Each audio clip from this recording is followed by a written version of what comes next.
اوس اور خزرج. اوس کا جو حلیف تھا وہ کون تھا؟ دو قبیلے, بنو نذیر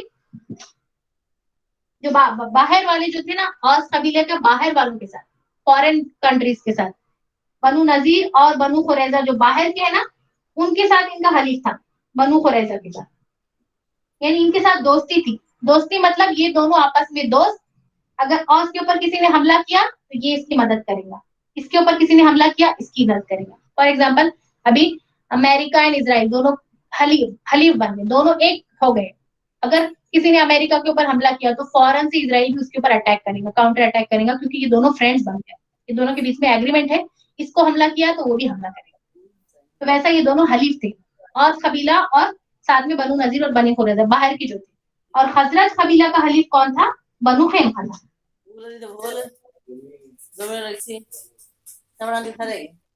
آواز ساؤنڈ میوٹ کریے, کس کا آواز آ رہا ہے. تو اتنا کلیئر کر لیجیے, انشاءاللہ ہم نیکسٹ کلاس میں اس کو اور ریپیٹ کریں گے, کیونکہ بہت امپورٹنٹ ہے یہ, صرف ایک بار سمجھنے کے لیے. اس کو میں نے جو گروپ پہ بھیجا ہے, سب لوگ اپنی اپنی ہینڈ رائٹنگ میں اپنے اپنے بکس میں یہ 3-4 جو بھیجے نا, اس کو لکھ لیجیے, اس کو پڑھیے, سمجھیے, کیونکہ یہ کلیئر ہوگا تو انشاءاللہ ہم کو آگے جا کر سمجھ میں آئے گا کہ کس نے کدھر سے دھوکہ دیا. یہ لوگ اندر رہتے تھے, اسی لیے یہ لوگوں نے حملہ کیے جنگ احد کے اندر, دیکھیں گے. تو قینقاع اندر تھے, اسی لیے احزاب کے اندر, سوری جنگ احزاب میں یہ لوگوں نے اندر سے ہی بار کر دی. تو یہ سمجھ میں آئے گا ہم کو کہ کون اندر والے ہیں, کون باہر والے ہیں, کس کی کس سے دوستی ہے, کس کی کس سے دوستی نہیں ہے. اوس اور خزرج کی آپس میں دوستی نہیں ہے, لڑتے بھڑتے تھے, لیکن اوس کی یہ 2 یہودی قبائل سے دوستی تھی, خزرج کی 20 یہودی قبائل سے دوستی تھی. لیکن یہ دوستی جو تھی مطلب پرست دوستی تھی, جیسے ہی یہ لوگ صرف نام کے لیے دوستی کرتے تھے, ان کا مقصد یہ تھا کہ یہ دونوں ہمیشہ لڑتے رہے. تو یہ کیسا تھا, یہ اگلی کلاس میں انشاءاللہ ڈسکس کریں گے پورا. چلیے یہاں تک رک جاتے ہیں ہم.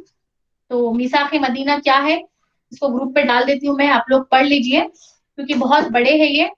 تو اگلی کلاس میں انشاءاللہ تعالی ہم لوگ غزوات اور سیریا کیا فرق ہے, اور جنگیں کیسی ہوئی یہاں سے. پہلی جنگ اسلامی جنگ کون سی ہوئی, بولیے, پہلی اسلامی جنگ کون سی ہوئی؟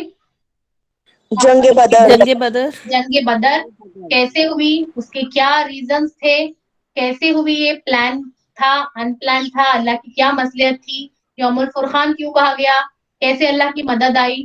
انشاءاللہ ہم اگلی 2 کلاسز میں پورا ڈیٹیل میں لیں گے, اور اس کے بعد اس جنگ بدر کے اوپر ہم سب مل کے ڈسکشن کریں گے, جس طرح ہم نے ریویژن کلاس میں کیا نا, ہر ایک کو ایک ایک پوائنٹ دے دیا جائے گا. اس لیے میں بتا رہی ہوں کہ آپ لوگ ابھی سے تیاری شروع کر دیں. اور ہم لوگ تیسری کلاس میں, یعنی کہ اب 2 فرائیڈیز کے بعد تیسرے فرائیڈے کو اس کا پورا ریویژن لیں گے, جس میں ہر ایک کو پارٹیسپیٹ کرنا ہے. جن لوگوں نے نہیں کیا ہے وہ لوگ آگے آ کے اپنے نام دیں, تیاری شروع کر دیں. جنگ بدر کے کیا امکانات تھے, کیا وجہ تھی, کیسے ہوئی یہ, اور پورے پوائنٹس 2 کلاس میں انشاءاللہ ہم کو ختم کریں گے. جنگ بدر سے پہلے جو چھوٹے چھوٹے سیریات ہوئے اس کو شارٹ میں دیکھیں گے پہلی کلاس میں, اگلی کلاس میں. اس کے بعد پھر جنگ بدر کیسی ہوئی, اس کے بعد ہمارا پورا ایک بگ کلاس لیں گے, جو آپ لوگ خود پریزنٹ کریں گے. سب کو ایک ایک ٹاپک دیا جائے گا انشاءاللہ تعالیٰ. تو ہم اس کو اگر سب لوگ الگ الگ بتائیں گے تو ہم کو سمجھ میں بھی آئے گا, ہم لوگ پارٹیسپیٹ کریں گے تو وہ چیز کو ہم اچھے سے کریں گے بھی. اور انشاءاللہ وہ کیونکہ بہت امپورٹنٹ ہے جنگ بدر, اسلامی تاریخ کی پہلی جنگ, کیوں اتنی فتح ہوئی, کیا اس میں حکمت تھی, اللہ تعالیٰ نے کیا سبق دیا. چلیے الحمدللہ, تو سب لوگ تیاری شروع کر دیجیے. اور ایک بات کہ اگلے کلاس سے ہم لوگ فرائیڈے کو ہی رکھتے ہیں, کیا سب کو سویٹیبل ہے فرائیڈے کو؟ بتائیے سب لوگ. زیان ہینڈ ریس کر کے بتا دیجیے, میں دیکھ لیتی ہوں سب کا, اگر سب لوگ انمیوٹ نہیں کر سکتے. جس کو فرائیڈے اوکے لگ رہا ہے آپ لوگ سب ہینڈ ریس کریے, یا پھر انمیوٹ کر کے بتائیے. 5 لوگوں کو اچھا مجھے سویٹیبل ہو رہا ہے, کیونکہ بہت سارے لوگوں کا پرابلم ہو رہا ہے, کیوں نہیں کلاس کیا ہے, تو سیٹرڈے کو ہم باہر گئے تھے, ہمارے پاس مہمان آ گئے تھے, ایسے کچھ مسئلے چل رہے ہیں. تو اس لیے ایک تو جمعہ کا دن ہم لوگ ویسے بھی ہم کو درود اور اللہ کے اس میں ہی رہنا ہے, تو ہم لوگ تو یہ بھی تو عبادت ہی ہے نا. فوراً نماز کے بعد جلدی جلدی کھانے کر لیجیے آپ لوگ سب, اور نماز کے فوراً بعد ہو جائے گا, عصر کا وقت ہوتا. تو انشاءاللہ آپ لوگ سب واپس سے جس کا رہ گیا سورہ کہف وغیرہ پڑھ لے, اور پھر قبولیت کے وقت ہے اس میں دعائیں کر لیں. تو اچھا رہے گا نا فرائیڈے, سب کو اوکے ہے؟ جس کو نہیں ہوگا تو بتائیے. اوکے. ہاں ٹھیک رہے گا نا. اوکے. مگر یاد رکھیے, میں تو ہم کو یاد ہی نہیں رہا سیٹرڈے کی عادت ہے, ایسے مت کریے.